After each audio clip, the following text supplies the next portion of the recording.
Doesn't have to be fancy, but I think a lot of people think it is something fancy, something super high-end or something that can be intimidating to produce at home.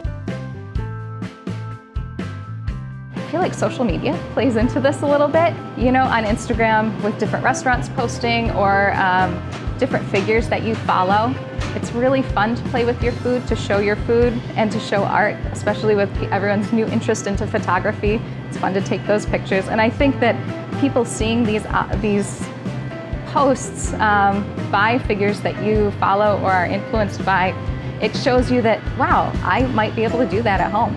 It doesn't have to be that fancy. I like to put together a fun board because that's my art form, and I feel like a lot of people can play with their food, and that's what's fun about creating a cheese board. But really use what's in your fridge. You know, you have fresh fruit, so use apples, oranges, pear, plums. Those are great options. I like to put something crunchy or like a palate cleanser, so I put radishes on there. They don't have to be fancy radishes. These are watermelon radishes, which give a really nice pop. But if you have just a traditional radish in your fridge, put that on your board as a cleanser to kind of clean the palate from a fattier product. Dried fruits or nuts, whatever you have. Salted almonds, perfect. They don't have to be Marconas. Really just pull things out. Honey or jams. I always have a half a jar of jam in my fridge from peanut butter sandwiches. So put that on the board. Pair that with some cheeses. And chocolate, I like to put some chocolate. It doesn't ever have to be fancy, but I did choose a fun brand that I really like.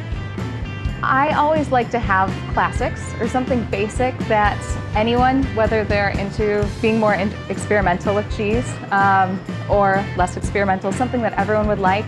So I just go with a traditional brie or a camembert. And then I always put on just a really great cheddar.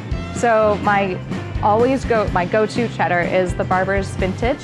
It's one of the oldest cheddar producers in England. It's a nice aged cheddar. I don't have it on the board here today, but that's usually what I recommend people for their first time coming in. They aren't sure what they're doing, something that everyone can eat.